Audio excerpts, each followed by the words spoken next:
అందరికీ నమస్కారం. Welcome to our YouTube channel అనగనగా ఓ కథ. మంచి కథలు వినడానికి మా ఛానల్ను తప్పకుండా సబ్స్క్రైబ్ చేయండి. అలాగే మీ ఫ్రెండ్స్ అండ్ ఫ్యామిలీకి షేర్ చేయండి. ఇవాల్టి మన అగ్రహారం కథ పేరు ఊరు మారేనా ఉనికి మారేనా.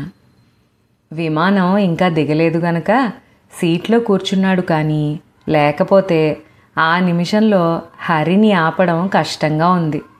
మెడ కొంగలా చాపి కిటికీలో నుంచి కనిపించినంత మేర కింద నేల మీదకి చూస్తున్నాడు. హరికి 27 ఏళ్ళు. అమ్మా నాన్నలతో హైదరాబాద్లో ఉంటూ 12వ క్లాస్ తర్వాత శాట్ పరీక్ష రాసి చదువుకని అమెరికా వెళ్ళిన వాడు మళ్ళీ ఇన్నేళ్లకి ఇప్పుడే తీరిగ్గా రావడం. మధ్యలో ఒకసారి వచ్చినా పట్టుమని 10 రోజులు కూడా ఉండలేదుట. అందువల్ల ఇంట్లో గడిపాడే తప్ప బయటకి, ముఖ్యంగా అగ్రహారానికి అది వెళ్ళనే లేదు. బిఎస్ ఎంఎస్ అయ్యి ఉద్యోగం దొరకడం ఒకెత్తైతే వాటికి తగ్గట్టు వీసాల మార్పులు, మధ్యలో అడ్డుపడ్డ నియమాలు, ఆర్థిక పరిస్థితులు అన్నీ కారణాలే. ఎలాగైతేనే ఇప్పుడు ఇన్నాళ్లకి ఇలా రావడం కుదరడం వల్ల అతనికి గాల్లో తేలుతున్నట్టుంది. నిజంగానే గాల్లో తేలుతున్నాడు, అది వేరే విషయం. హైదరాబాదులో ఉంటున్న అమ్మా నాన్నలను చూసి అక్కడే మరో 2 రోజుల్లో జరగబోతోన్న మావయ్య కూతురి పెళ్ళి అయిన తర్వాత అక్కడి నుంచి అందరితో కలిసి అమ్మమ్మ గారి ఊరైన అగ్రహారానికి వెళ్ళి కనీసం వారం రోజులైనా ఉండాలనేది అతని సంకల్పం. అమ్మ కూడా తనతో వస్తానంది. అమ్మా నాన్న ఎలా ఉన్నారో. మధ్యలో ఒక్కసారి వచ్చారు వాళ్ళు. అది కూడా నాన్నకి సెలవు లేదని 6 వారాలుండి వెళ్ళిపోయారు. నేనైతే 3 వారాలకు మించి ఉండలేను. మీరే వస్తే కనీసం 3 నెలలు ఉండవచ్చు అంటే అది వాళ్ళు చేసింది. అమ్మమ్మ ఎలా ఉందో, తాతగారు ఎలా ఉన్నారో, అసలు మావయ్య కూతురు సుమ పెళ్ళి ఊళ్ళో కాక ఇక్కడెందుకు చేస్తున్నారో, ఇలా రకరకాల ఆలోచనలు. సీటు బెల్టులు పెట్టుకోండి అన్న మాట వినబడగానే బుద్ధిగా స్కూల్ పిల్లాడిలా పెట్టేసుకున్నాడు. విమానం ఒక్కో అడుగు కిందకి దిగుతూ ఉంటే అతని మనస్సు ఆనందంతో పైకి తేలుతోంది. విమానాశ్రయంలో దిగి ఒక్క క్షణం నిలబడిపోయాడు. తాను చూసిన అంతర్రాష్ట్రీయ విమానాశ్రయాలలాగానే ఉంది ఈ మధ్యనే కట్టిన హైదరాబాద్ విమానాశ్రయం. ఓ పర్వాలేదే అనుకున్నాడు చిత్రంగా, కళ్ళు భుజాలు ఎగరేస్తూ. పెట్టెలు తొందరగానే వచ్చేశాయి అనుకున్నాడు. గేటు దగ్గర తన కోసమే ఎదురు చూస్తోన్న అమ్మ, నాన్న, పెద్ద మావయ్య, పక్కన ఒక అమ్మాయి. ఈ అమ్మాయి ఎవరబ్బా? కొంపతీసి సుధ కాదు కదా? అలాగే ఉంది. మావయ్య కూతురు, పెళ్లి కూతురు చెల్లెలు సుధ.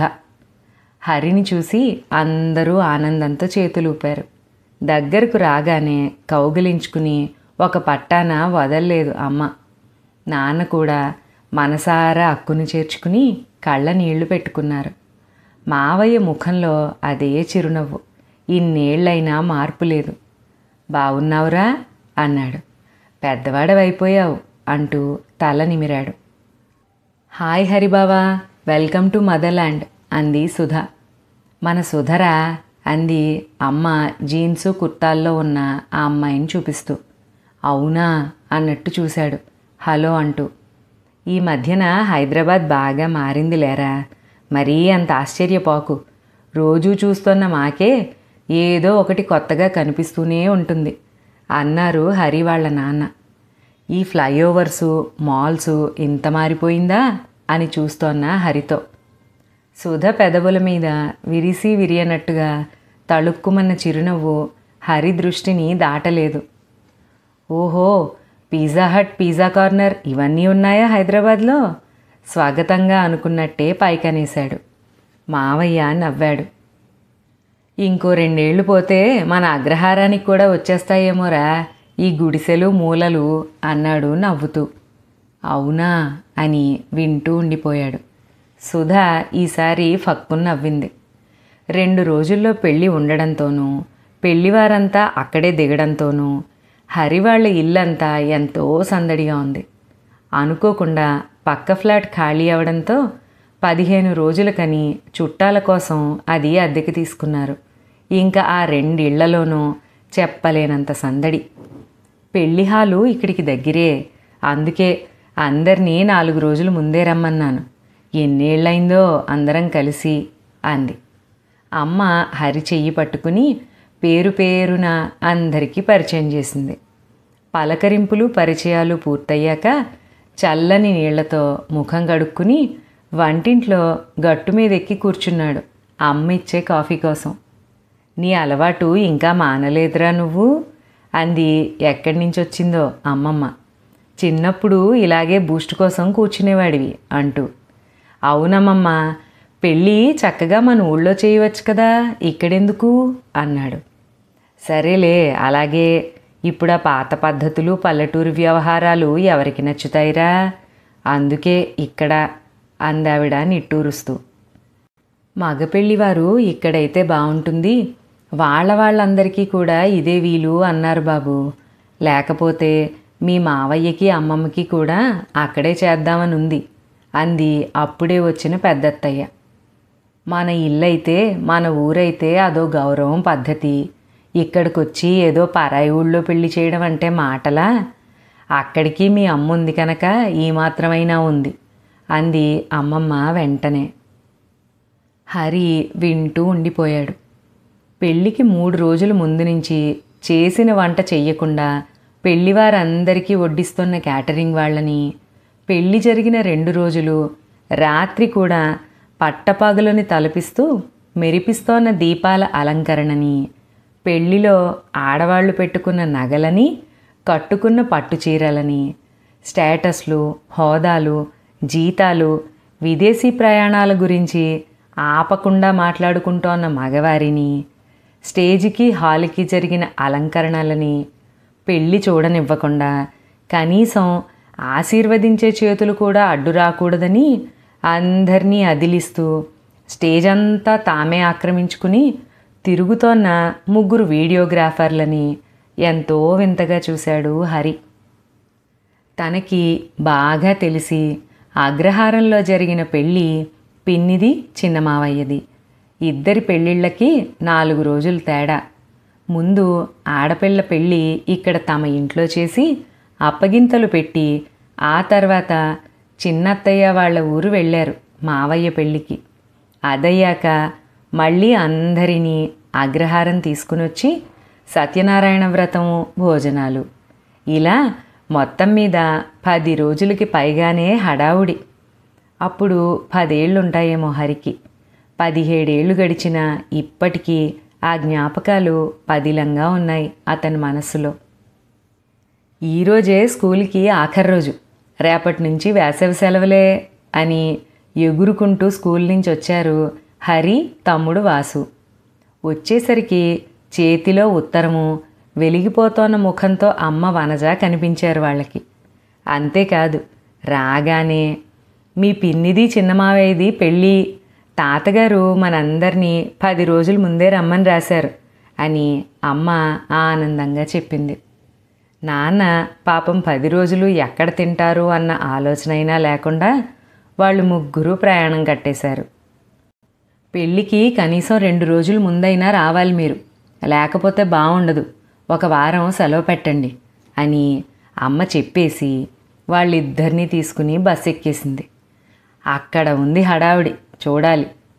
పచ్చి ఆకుల వాసనతో పచ్చగా మెరుస్తున్న పందిళ్ళు, నున్నగా ఆకుపచ్చగా పేడ నీళ్లతో అలికిన వాకిళ్ళు, దానిమీద తివాచీలు, శివుడి 3వ కన్ను, దీపాలు, ప్రమిదలు, గోకర్ణాలు, ఇలా రకరకాల పేర్లతో ముత్యాలు పేర్చినట్టున్న తెల్లని ముగ్గులు, కొత్త సున్నపు వాసనతో ఘుమఘుమలాడుతున్న ఇల్లు, పచ్చటి రంగులు వేసుకున్న గడపలు అన్నీ ఒకటే మెరిసిపోతున్నాయి. అంతేనా, బంధువుల కోసమని అటకల మీద నుంచి దింపిన పట్టెమంచాలు, వాటికి బిగించిన చాకలి సోడా వేసి వేణీళ్లల్లో ఉతికారేసిన నవ్వారు, పెరట్లో కాసిన బూరుగు దూదితో పట్టులా మెత్తగా కుట్టించిన కొత్త తలగడలు, గంజి పెట్టి ఉతికారేసిన దుప్పట్లు ఇటు అమ్మమ్మగారింట్లోనూ అటు విడిదింట్లోనూ కూడా ఒక్కటే రకంగా ఉన్నాయి. అందులో కొన్ని ఊరిలో వాళ్ళ ఇళ్లలోంచి వచ్చినవి. పెళ్ళి మీ ఇంట్లోనా మా ఇంట్లోనా అని అనుకోరుట వాళ్ళెవ్వరూ. మన ఊర్లోనే కదా అనుకుంటారట. పెళ్లి కొడుకుకని ప్రత్యేకంగా వేయించిన పందిరి పట్టె మంచం అయితే చెప్పక్కర్లేదు. అచ్చు చందమామ కథల్లో రాసినట్టు హంసతూలికా తల్పంలాగే ఉంది. దానిమీద ఎక్కుదామని చూసిన హరి వాసుల పాచిక పారలేదు. తప్పు, దానిమీద మీ బాబాయ్ తప్ప ఎవ్వరూ పడుకోకూడదు, మాసిపోతుంది అని అమ్మ తీసుకుని వచ్చేసింది. ఎంత బావుందో ఆ తెల్లటి దుప్పటి పరిచిన ఆ మంచం. దానిమీద ఎక్కడానికి కింద అమర్చిన స్టూల్ కూడా బాగుంది. ఎంతో పద్ధతిగా నిదానంగా మేళతాళాలతో సమయానికి తగ్గ మంత్రాలతో వేదనాదాలతో జరిగాయి వేడుకలు. వినాయకుడిని పెట్టి పెళ్లి పనులు ప్రారంభించడం దగ్గర నుంచి పసుపు కొట్టి పెళ్లి కూతురిని చెయ్యడం, అంకురార్పణ, గౌరీ పూజ, పెళ్ళి, నాగవల్లి, అప్పగింతలు, ఇలా అన్నీ. ప్రతి వేడుకకి తగ్గట్టుగా తగినట్టుగా వంటలు, పిండి వంటలు, శుచిగా రుచిగా చేసిన వంట బ్రాహ్మలు, తమ ఇంట్లో పెళ్ళి అన్నంతగా ఎంతో ప్రేమగా కొసరి కొసరి వడ్డించిన ఊరివారు. దాదాపు ఆ 10 రోజులు ఊరిలో అందరూ ఇక్కడే భోజనాలు చేశారు. చాలామంది తమతో పాటు బళ్ళెక్కి చిన్నమావయ్య పెళ్ళికి వచ్చారు కూడా. ఇంట్లో వారితో పాటే సమానంగా ఉన్న వాళ్ళందరూ పక్కింటి వాళ్ళని ఎవ్వరికీ అనిపించేదే కాదు.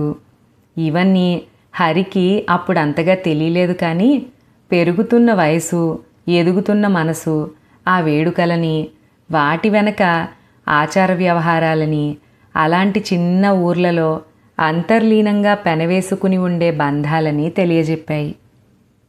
ఈ 2 పెళ్ళిళ్లలోనూ అతనికి అప్పటికీ ఇప్పటికీ ఎంతో బాగా గుర్తున్నది ముత్యాల పల్లకి. ముందు పిన్ని బాబాయిలు ఎక్కారు. 4 రోజుల తర్వాత చిన్న మావయ్య అత్తయ్య ఎక్కారు. అది ఎంత బాగుందో! దాని తొట్టిలో మెత్తటి పరుపు వేశారు. దానిమీద పాల నురుగులాంటి తెల్లటి దుప్పటి పరిచారు. 2 వైపులా 2 దిండ్లు పెట్టారు. ఆ తర్వాత పల్లకీ మీద ఒకవైపు బొమ్మలు, మరొక వైపు ఎర్రటి రంగు ఉన్న చక్కటి గుడ్డ బిగించి కట్టారు. అప్పుడు దాని 2 కొమ్ములని కలుపుతూ ముత్యాల సరాలు వేళ్లాడదీశారు. ఎంత బావుందో అది, జిగేలుమంటూ మెరిసిపోతూ. 2 ఊర్లలోనూ ఊరేగింపు ఎంత బాగా జరిగిందో. ఊరెరిగింపు అనాలిట, అమ్మ చెప్పింది. పల్లకికి ముందు వెనుక మనుష్యులు పెట్రోమాక్స్ లైట్లు పట్టుకుని నడుస్తూ ఉంటే ఆడవాళ్లు వెళ్ళి లడ్డూలు, మినపసున్ని వగైరాలు అందరికీ పంచడం, ప్రతి ఇంటి దగ్గర ఆగడం, బ్యాండ్ వాళ్ళు ఒక పాట వాయించడం, ఆ ఇంట్లో పెద్దవారెవరైనా ఉంటే పెళ్లి కొడుకును పెళ్లి కూతుర్ని లోపలికి తీసుకుని వెళ్ళి వారికి దండం పెట్టించడం. ఇలా అన్నీ హరి కళ్ళకు కట్టినట్టు తిరుగుతున్నాయి. ఆ పెళ్ళికి ఈ పెళ్ళికి పోలికే లేదు. అనుకోకుండా ఉండలేకపోయాడు. ఆ 10 రోజుల సంబరానికి, ఈ 10 గంటల హడావుడికి పొంతనే లేదు అనుకున్నాడు అక్కడ జరుగుతోన్న ఆర్భాటాన్ని చూస్తూ. తెల్లవారుజామున పెళ్ళిట, అందుకే ఆర్కెస్ట్రా పెట్టించారు. వాళ్ళు ఈ మధ్యన వచ్చిన సినిమా పాటలట పాడుతున్నారు. అతిథులందరూ వచ్చేశారు. పెళ్లి కొడుకు పెళ్లి కూతురు రాలేదింకా. మేకప్ పూర్తి అవ్వలేదుట. దాదాపు అరగంట ఆలస్యంగా వచ్చారు వాళ్ళు స్టేజ్ మీదకి. వాళ్ళు రాగానే అందరూ గట్టిగా చప్పట్లు కొట్టారు. కొందరు కుర్రాళ్ళైతే ఈలలు కూడా వేశారు. ఎందుకో మరి. ఇక అక్కడి నుంచి రష్ మొదలు. ప్రతివారు స్టేజ్ ఎక్కడం, వారితో ఫోటోలు తీయించుకోవడం, అటు నుంచి అటే భోజనానికి వెళ్ళడం. ఆ భోజనాల పేరున అక్కడ పేర్చిన పదార్థాలలో ఓ 4 అగ్రహారాలకి భోజనాలు పెట్టవచ్చు అనుకున్నాడు. 8ంటికి ప్రారంభమైన ఈ కార్యక్రమం దాదాపు 11 వరకు సాగుతూనే ఉంది. అప్పటికి జనం పలచబడ్డారు. అందరూ వెళ్ళిపోవడంతో ఆశ్చర్యపోతూ అత్తయ్యని అడిగాడు. అదేమిటి వీళ్ళందరూ పెళ్ళికి ఉండరు, మళ్ళీ వస్తారా అని. ఇంకేం వస్తారు, తెల్లవారుజామున పెళ్ళిళ్ళైతే కేవలం ఇంట్లో వాళ్లే ఉండేది అంది నవ్వుతూ. ఓహో అలాగా, మరి ఇది వరకు అలా ఉండేది కాదుగా అన్నాడు. నవ్వింది అత్తయ్య. ఆ రోజులు వేరయ్యా, నీకు గుర్తుందా మా పెళ్ళికి మన అగ్రహారంలో ఎంతమంది వచ్చారో? ఈ రోజుల్లో కేవలం కార్డు ఇచ్చి పిలిచినందుకు వచ్చి టిక్కేయించుకున్నామా లేదా అన్నదే ముఖ్యం, అంతే అంది. ఎప్పుడొచ్చిందో తెలీదు గాని పక్కనే నిల్చున్న సుధా ఈసారి పెద్దగానే నవ్వింది. మన అగ్రహారంలో పెళ్లి చేసుంటే ఎంతో బాగుండేది, అక్కడిలా ఉండదు నాకు తెలుసు అన్నాడు చిన్నగా. అలా అంటూనే సుధని చూసి అడిగాడు. నేను వచ్చినప్పటి నుంచి చూస్తున్నాను, నేనేం అడిగినా చిన్నగానో పెద్దగానో నవ్వుతున్నావు, ఏంటి విషయం అని. సుధ మాట్లాడలేదు, నవ్వుతూ వెళ్ళిపోయింది. పెళ్ళైన 3వ రోజున పెళ్ళికొడుకు పెళ్ళికూతురు సింగపూర్ హనీమూన్కి వెళ్ళిపోయారు. మిగతా పెళ్లివాళ్ళందరూ అగ్రహారానికి తరలారు. వావ్, సింగపూర్కి హనీమూన్, నాట్ బ్యాడ్.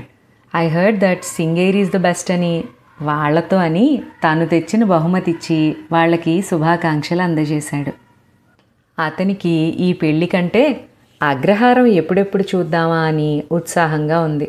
అంతకంటే ముందు బంధువులందరితో కలిసి ప్రయాణం చెయ్యడం చాలా సరదాగా ఉంది కూడా. అగ్రహారం ఎలా ఉందో, తను చిన్నప్పుడు కలిసి ఆడుకున్న వాళ్ళు ఎలా ఉన్నారో, అమ్మమ్మ వాళ్ళ పొలం ఎలా ఉందో, బండి ఉందో లేదో.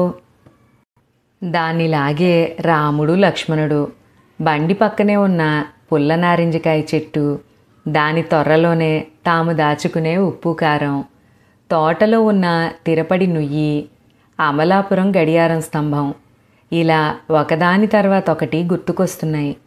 వాటన్నింటినీ, ఊరివారిని, అందరినీ ఎప్పుడు చూస్తానో అనుకుంటూ ఉండగానే రైలు కదిలి రాజమండ్రి వైపు పరుగు తీసింది. ఎక్కిన కొంతసేపటికి ఒక వ్యక్తి చేతిలో ఒక కాగితాన్ని అందరికీ చూపించుకుంటూ వెళుతూ మరొక కాగితంలో ఏదో రాసుకుంటూ వస్తూ ఉండడం చూసి హరి అతనెవరా అని ఆశ్చర్యంగా చూశాడు. రాత్రి భోజనానికిట ఇక్కడ వివరాలు రాసుకుని తన సెల్ ఫోన్లో దారిలో వచ్చే పెద్ద ఊరిలో ఉన్న హోటల్ వాళ్ళకి రైలు కదిలి కదలగానే చెప్తాడుట. రైలు ఆ ఊరు చేరేసరికి అక్కడ కోచ్ నంబరు, సీటు నంబర్లతో సహా రాసి ఉన్న ప్లాస్టిక్ బ్యాగ్లలో భోజనం తెచ్చి అందిస్తారుట వేడివేడిగా. సాంకేతిక పరిజ్ఞానాన్ని ఎంత బాగా వాడుకుంటున్నారో అని వింతగా చూశాడు అసలు విషయం తెలిసాక. రైళ్లలో ఇచ్చే భోజనం బాగుండదురా, ఈ హోటల్ వాళ్ళు చాలా బాగా చేస్తారు అన్నాడు హరి వాళ్ళ బాబాయ్ బిర్యానీ మంచూరియా ఆర్డర్ చేస్తూ. మనం ఇవి లాగిద్దాం, పెళ్లివారిచ్చినవి మిగతా వాళ్ళకు వదిలేద్దాం అన్నాడు నవ్వుతూ. రాజమండ్రిలో దిగి ట్యాక్సీలు ఎక్కేశారు. ఎర్ర బస్ ఎక్కాలన్న హరి కోరిక తీరకుండానే వెధవ బస్సు ఏమెక్కుతాంరా ఇంకాను అంది అమ్మ కూడా. చిన్నప్పుడు తనని తమ్ముడిని చెరోపాకన కూర్చోబెట్టుకుని చక్కగా కొబ్బరచ్చులో నారింజకాయలో కొనిపెట్టేది. ఇద్దరూ కొట్టుకోకుండా కిటికీ దగ్గర వంతుల వారీగా కూర్చొనిచ్చేది. నిద్రపోతే ఒకళ్ళకి తన చీర కొంగు, మరొకళ్ళకి దుప్పటి కప్పేది. అవన్నీ గుర్తొచ్చి హరి పెదవుల మీదకి చిరునవ్వొచ్చింది. అంతకన్నా ముందు ఇంకా బాగుండేది. కొంత దూరం పడవలో వెళ్ళడం, రేవు దిగి మళ్ళీ బస్సు ఎక్కడం, అవన్నీ గుర్తు చేస్తే ఇప్పుడు ఆ హైరానా ఏమీ లేదురా బాబు, హాయిగా కారెక్కెళ్ళిపోవడమే అంది. అమలాపురంలో కూడా జట్కా బళ్ళు కనిపించలేదు హరికి. హడావుడిగా తిరుగుతోన్న ఆటోలు, కార్లు తప్ప. అరే గుర్రబళ్ళేమయ్యాయి అన్నాడు. అందరూ నవ్వేశారు తప్ప ఎవ్వరూ సమాధానం చెప్పలేదు. అగ్రహారం వైపుకి పరిగెత్తాయి ట్యాక్సీలు. ఊరు మొదట్లో కొత్తగా వచ్చిన పెట్రోల్ బంకు, చిన్న హోటలు. అరే ఇక్కడ కూడా పెట్రోల్ బంకా అనగానే పెద్ద మావయ్య, అవునరా బాబు, ఇది వచ్చాక ప్రాణానికి హాయిగా ఉంది, లేకపోతే అమలాపురం పరిగెత్తాల్సి వచ్చేది చీటికి మాటికి అన్నాడు. చిన్న స్కూల్ కొద్దిగా పెరిగి పెద్ద స్కూల్గా మారడం చూసి చాలా సంతోషం వేసింది అతనికి. ఊరి వాళ్ళెవరో స్థలం ఇచ్చారుట. కానీ పిల్లలు ఎక్కువగా కనపడలేదు. ఊరిలో కూడా చెదురుమదురుగా తిరుగుతున్నాయి కార్లు, కైనెటిక్ హోండాలు. పోనీటైల్స్, చుడీదార్లు వేసుకున్న ఆడపిల్లలు వాటిని నడుపుకుంటూ కాలేజీలకి వెళుతున్నారు. బాగా చిన్నపిల్లలు ఆటోలలో వెళుతున్నారు అమలాపురంలో కాన్వెంటులకి. ఆ ఊరిలో ఉన్న స్కూలు బాగుండదట. ఇలా ఎవరూ ఇక్కడ చదువుకోపోతే ప్రభుత్వ స్కూళ్ళు ఎలా పనిచేస్తాయి? తనలో అనుకున్నట్టే పైకన్నాడు. సరిగ్గా చెప్పరు. మాస్టర్ వస్తే పిల్లలు రారు, పిల్లలు వచ్చినాడు ఆయన రాడు. ఇంకేం సాగుతాయి వానాకాలం చదువులు? సరిగ్గా నడిపితే అందరూ చేరుస్తారు. వాళ్ళేమో మననంటారు, మనమేమో వాళ్ళని అన్నాడు మావయ్య. అంతేకాదు, ఐశ్వర్య బ్యూటీ పార్లర్ అని ఐశ్వర్యారాయ్ బొమ్మతో ఉన్న ఒక పార్లర్ చూడగానే హరికి ఆశ్చర్యంతో పాటు కొంచెం నవ్వొచ్చింది కూడా. అగ్రహారం దగ్గరలో ఇది కూడానా అన్నాడు. మన పూజారి గవరయ్య గారి అమ్మాయి ఈ మధ్యనే పెట్టింది. రాజమండ్రి వెళ్ళి నేర్చుకుంది 3 నెలలు. మన ఊరి ఆడవాళ్ళకి జుట్లకి రంగు వేసుకోవడం, మంచి షాంపూలు అవి తెప్పించుకోవడం తేలికైందిలే అంది పెద్దత్తయ్య ముడి సవరించుకుంటూ. అవునా, ఇక్కడ కూడా రంగులు, కాస్మెటిక్ ట్రీట్మెంట్లునా అనుకున్నాడు. మొన్న పెద్దబ్బాయి గారి శ్యామలు అడిగిందిట గవరయ్య గారి అమ్మాయిని, ఒళ్ళు తగ్గించేందుకేవో కోర్సులున్నాయిట, అవి కూడా నేర్చుకురమ్మని. ఊరికే ప్రతి తడవకి కాకినాడ, రాజమండ్రి వెళ్లే బాధ తప్పుతుందని అంది చిన్నత్త. తన చిన్నప్పుడు రోజు పసుపు, సున్నిపిండి పెట్టుకుని వారానికోసారి కుంకుడుకాయలతో తలరుద్దుకునే అత్తయ్యలేనా ఇలా మాట్లాడుతోంది అనుకున్నాడు. పెద్దబ్బాయి గారి ఇంటి ముందు కొత్తగా మెరుస్తున్న షామియానా వేసుంది. వారి మనవడి బారసాలట, అందుకే పెరట్లో భోజనాలు. బల్ల భోజనాలేనా అని ఎవరో అడుగుతున్నారు. కిందెవరు కూర్చోగలరు మరి అంటున్నారు ఇంకెవరో. ఈ మాటల్లోనే ఇల్లొచ్చేసింది. ఇంటి అరుగులు కొంత రోడ్డు వెడల్పు చేయడానికి ఇచ్చేశారుట. దానివల్ల కొంత అందం తగ్గినట్టు అనిపించింది హరికి. అయినా ఆ పెద్ద ద్వారబంధం, దానికి ఉన్న తలుపులు అలాగే ఉన్నాయి. వాటిని ఎంతో తన్మయత్వంతో తాకి చూశాడు. వీధి గుమ్మానికి ఎదురుగా ఉన్న తాతయ్య ఫోటో వీధి సావడిలో, దాని పక్కనే కొత్తగా బిగించిన స్ప్లిట్ ఏసీ, మొన్నే లోపల కొత్త పద్ధతిలో మార్చిన మధ్యగది, దానిలో వేసిన సోఫాలు, ఎదురుగా పెద్ద టీవీ, దానికి ఆనుకుని ఉన్న వసారాలో ఉన్న జనరేటరు, భోజనాలు చేసే నట్టింట్లో 2 తలుపుల పెద్ద ఫ్రిడ్జు. అన్నీ చాలా మారిపోయాయి. అనుకోకుండా ఉండలేకపోయాడు. అతని ఆలోచనలని గుర్తించినట్టుగా మావయ్య అన్నాడు, ఈ మధ్యనే మార్పించావురా అని. నూతిలోంచి నీళ్లు తోడుకోవడం కష్టమని దానిలోకే మోటార్ పెట్టారుట. దాన్నించి ఇంట్లోకి కుళాయిలుట. బయట పెరట్లోకి కూడా పెట్టారు. పశువులని అవి కడగడానికి, వాటికి నీరు పెట్టడానికి అదీను. కాళ్ళకి మట్టి అంటుకోకుండా హాయిగా ఉంటుందని పెరట్లో చాలా వరకు సిమెంటు చపట వేయించారు. వాటన్నింటి వల్ల జరిగే లాభాలు, ఉపయోగాలు గుర్తించలేని వాడేం కాదు. అయినా ఎక్కడో అతని మనసులో చిన్న బాధ. తను చిన్ననాడెంతో ప్రీతిగా ఆడుకున్న మట్టి బొమ్మకు అక్కర్లేని రంగులేసినట్టు అనిపిస్తోంది అతనికెందుకో. ఇంతలో వచ్చాడు సూరన్న కాపు. హరిబాబు గారే, ఎంత పెద్దోరైపోయారండే, చిన్నప్పుడు నా భుజం ఎక్కి దిగేవారు కాదు అన్నాడు ప్రేమగా చూస్తూ. ఇంతలో అతని బనీను జేబులో ఉన్న ఫోను మోగింది.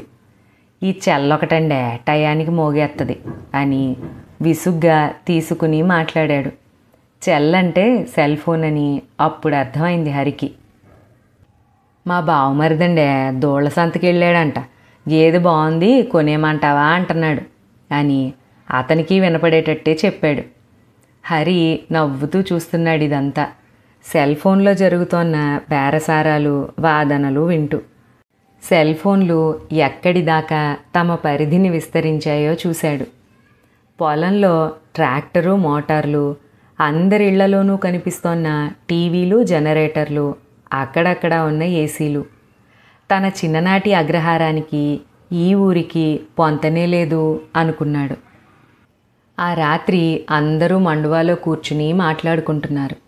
అప్పుడు అమ్మతో అనేశాడు, అమ్మా, అంతా ఎంత మారిపోయిందో. హైదరాబాదు మొదలు అగ్రహారం వరకు ఒక్కటి కూడా నేను అనుకున్నట్టే లేదు అన్నాడు. అప్పుడు సుధా పకపకా నవ్వింది. అదేమిటే, ఎందుకు నవ్వుతున్నావు? తప్పు అంది పెద్దత్త. హరి కూడా కొంచెం కోపంగా చూశాడు సుధ వంక. నేను వచ్చినప్పటి నుంచి నిన్ను 2 సార్లు ఇదే విషయం అడిగాను. నువ్వేమో సమాధానం చెప్పకుండా తప్పించుకున్నావు. ఇప్పుడు చెప్పు, నేను అన్నదానిలో తప్పే ఉంది అంత నవ్వడానికి అని అడిగాడు కోపంగా. ఏమీ లేదులే హరిబావా, ఊరికే అని తప్పించుకోబోయింది. పర్వాలేదులే, ఇంత మాత్రానికి మేమేమీ అనుకోం కానీ చెప్పు అంది హరి అమ్మ వనజ కూడా. ఏమీ లేదు, అమెరికా నుంచి కానీ మరే ఇతర దేశం నుంచి కానీ వచ్చిన వాళ్ళందరూ ఒకేలా ఎలా ఆలోచిస్తారా, ఎందుకు ఒకే రకంగా ప్రవర్తిస్తారా అని ఆలోచిస్తే నవ్వు వస్తుంది నాకు, అంతే అంది తేలికగా దాటేయడానికి ప్రయత్నిస్తూ. అంటే అర్థం కానట్టు అడిగాడు హరి. అంటే ఏముంది, మీ అందరి ఆలోచనలు రియాక్షన్స్ ఒకే రకంగా ఉంటాయని అంది. ఏ విషయంలో అడిగాడు హరి కొంచెం రెట్టిస్తూ. అన్ని విషయాల్లో. మీరేదో పెద్ద వేరే గ్రహంలో ఉన్నట్టు, ఇక్కడ జరిగేవి కనిపిస్తున్నవి ఏదో వింతలైనట్టు ప్రవర్తిస్తారెందుకో మరి. మొన్న మా ఫ్రెండ్ వాళ్ళ అక్క కూడా అంతే, వెళ్ళి 3 ఏళ్ళు అయిందో లేదో అని అతని ముఖం చూసి ఆపేసింది. ఆపేసావే, చెప్పు అన్నాడు. పెద్దగా చెప్పేందుకేమీ లేదు, నీ విషయమే తీసుకో. నువ్వు వచ్చినప్పటి నుంచి చూస్తున్నాను. అది మారిపోయింది, ఇది మారిపోయింది, అది ఇలా లేదు, ఇది ఇలా ఉండదు అంటావు. అంటున్న సుధ మాటలకి మధ్యలో అడ్డొస్తూ అన్నాడు ఆమె తండ్రి.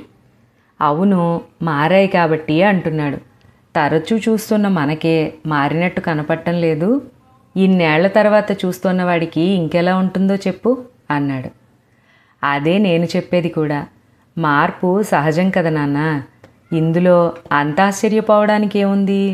ఇదేమీ ఒక్క రోజులో జరిగింది కాదు కదా. కొన్నేళ్లలో ప్రపంచంలోనూ దేశంలోనూ జరుగుతోన్న రకరకాల పరిస్థితులకు అనుగుణంగా జరిగిన పరిణామం ఇది. నువ్వు చెప్పు బావా, మీరక్కడ పేపర్లు చదవరా, వార్తలు చూడరా? కనీసం మన మాతృదేశంలో ఏమవుతోందో అన్న ఉత్సాహంతోనైనా. ప్రపంచం ఇంత చిన్నదైపోయిందే, ఎక్కడ ఏ మూల ఏం జరిగినా క్షణాల మీద అందరికీ తెలుస్తోందే. అలాంటిది మీకెవ్వరికీ తెలీదా ఇక్కడేం జరుగుతోందో? అందంగా అధునాతనంగా విమానాశ్రయం కనిపిస్తే నీకు ఆశ్చర్యం.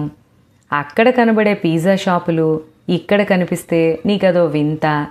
ఆఫీసులు, మాల్సు, సినిమా హాళ్ళు అచ్చం అక్కడలాగే ఉంటే నీకదో పెద్ద అద్భుతం. ఎందుకు? ఇవన్నీ ఎవరికీ తెలియకుండా జరుగుతున్నవేమీ కాదు కదా. ప్రతి 3వ రోజున ఇండియా ఆర్థిక వ్యవస్థ గురించి, ఇక్కడ అన్ని రంగాల్లోనూ జరుగుతున్న విషయాల గురించి, అభివృద్ధిని గురించి, కరప్షన్, రోడ్లు, ట్రాఫిక్ల గురించి, ఇలా అన్నిటి గురించి వ్యాసాలు రాస్తున్నారు కదా. అవి చదివితే కనీసం ఒక ఐడియా వస్తుంది కదా అని ఒక్క క్షణం ఆగింది. తర్వాత ఇలా అంది. అమెరికన్ బాస్కెట్బాల్ క్లబ్ల గురించి, ఫార్ములా 1 రేసుల గురించి, అమెరికా అధ్యక్షుడు బరాక్ ఒబామా జీవిత విశేషాల గురించి ఇక్కడ పిల్లలకు కూడా తెలుసు కదా. అలాంటిది మీరెవ్వరూ కూడా మన దేశంలో ఏమవుతుందో అని అనుకోరా? లేకపోతే మీరు వదిలేసి వెళ్ళిన చోటే మన దేశం ఉండి ఉంటుందనో, ఉండిపోతే బాగుంటుందనో అనుకుంటారా? హరి సుధని వింతగా చూస్తున్నాడు. నువ్వు అన్నది నిజమే కావచ్చు, కానీ మరీ ఇంత మార్పు అవసరమా అన్నాడు గొణుగుతున్నట్టుగా. అంటే సుధ అంది. అవసరాన్ని బట్టే కదా జరిగేది ఏ పనైనా. ఈ అధునాతన యుగంలో రోజు రోజుకి వేగంగా మారిపోతున్న ప్రపంచంలో అందరికంటే ముందు ఉండలేకపోయినా కనీసం వెనక పడకూడదు అనుకుంటే అన్నీ కాకపోయినా కొన్ని అవసరమే కదా. పిల్లలు గవర్నమెంట్ స్కూళ్ళు మానేసి కాన్వెంటులకు వెళ్తున్నారని బాధపడ్డావు ఇందాక. నువ్వు నీ ఫ్రెండ్స్ మాత్రం పెద్ద చదువులకి అమెరికా వెళ్ళారు. అది పర్వాలేదు, ఇది తప్పు. ఇక్కడ కూడా అందరూ వేషాలు భాషలు మార్చేసుకున్నారని బాధపడిపోయావు. హైదరాబాదు బెంగళూరు లాంటి ఊర్లలోనే కాదు, ఇలాంటి చోట్ల కాలేజీలకు వెళ్ళాలన్నా కూడా సౌకర్యంగా వీలుగా ఉంటాయని వేసుకుంటున్నారు. గత 20 ఏళ్లలో ఎందరో బ్యూటీ క్వీన్లని ప్రపంచానికి పరిచయం చేసింది మన దేశం. తద్వారా పెరిగిందే బ్యూటీ ఇండస్ట్రీ. దానిలో ఎవ్వరు చేసేది ఏమీ లేదు. ఎంఎన్సీలు, పెద్ద పెద్ద కంపెనీలు వచ్చాయి. వాటితో పాటు వాటి కల్చర్ని కూడా తెచ్చాయి. వాటిల్లో పనిచేయాలంటే కొన్ని నేర్చుకోక తప్పదు. ఇవన్నీ అలా వచ్చినవే. కొన్ని అవసరంగాను, మరికొన్ని వాటికి జతగాను. అలా అని ఇప్పుడు మనకి కనిపిస్తోన్న మార్పంతా మనకు కావాల్సిందా అని అంటే నేను అవును అని చెప్పలేను. కానీ కాలానుగుణంగా వచ్చింది కొంత అవసరం, కొంత దానితో కొసరుగా. దీనికి తగ్గట్టుగా ప్రజలకి అత్యంత ముఖ్యమైన అవసరాలు మెరుగుపడటం లేదు. అది బాధాకరమైన విషయం అంది సుధా కొంచెం ఆవేశంగా. ఏదో కొత్త విషయాన్ని విన్నట్టుగా ఉండిపోయాడు హరి. ఇప్పుడు వాడేమన్నాడనే అంత ఉపన్యాసం ఇచ్చావు అంది హరి అమ్మమ్మ చేతిలో పమిట చెంగు కప్పిన వెండి పళ్ళాన్ని తెస్తూ. ఇది చూసావా హరిబావా, నీలాంటి వారు ఏం మారిపోయిందా అనే చూస్తారు. ఎంత కాలమైనా ఏమాత్రమూ మారనివి ఎన్నో ఉన్నాయి మన చుట్టూనే. ఒక్కసారి వాటిని కూడా చూడు అంటూ నవ్వింది. నేనేం చూస్తున్నానో తెలుసా? నీకిష్టమని, ఎర్రావు నెయ్యి అయితేనే రుచిగా ఉంటుందని ఎవ్వరికి ఒక్క చుక్క కూడా వెయ్యకుండా దాచి దానితో చేసిన మినపసున్ని ఉండలు పొద్దున్నే చేసి దాచేసింది నాన్నమ్మ. అవి ఇప్పుడు తెచ్చింది చూడు. ఈ ప్రేమ ఎన్నేళ్ళైతే మారుతుంది? హరిబాబు గారే ఎంత పెద్దోరైపోయారో, చిన్నప్పుడు నా భుజాన్ని వదిలేవారు కాదు అంటూ ఇప్పటికీ అతని వయసు, నీ సైజు సహకరిస్తే నిన్ను భుజాన్నెత్తుకుని మోసేందుకు రెడీగా ఉన్నాడే మన సూరన్న తాత.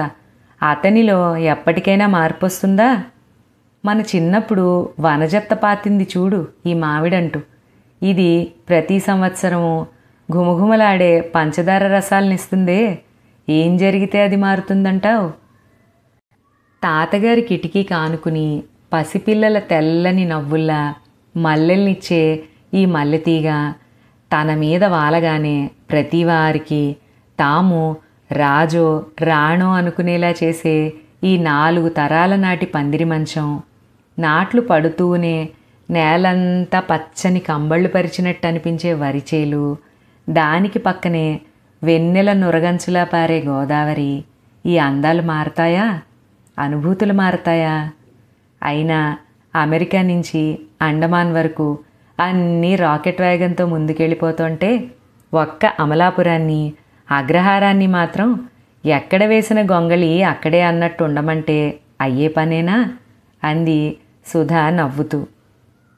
కాలం మారుతూనే ఉంటుంది, ఊరు మారుతూనే ఉంటుంది. అయినా ఈరోజుకి ఫలానా వారి మనవడనో ఫలానా వారి కూతురనో మనల్ని గుర్తుపట్టి మనసారా పలకరించడము, ఇది మన పుట్టినిల్లు, మనం పెరిగిన నేల అనే ఉనికి కన్నా గొప్ప భావన కానీ ఊహ కానీ ఉందా? అది మారనంతకాలం మరి ఏది మారినా మనకి పర్వాలేదు కదా అంది నవ్వుతూ.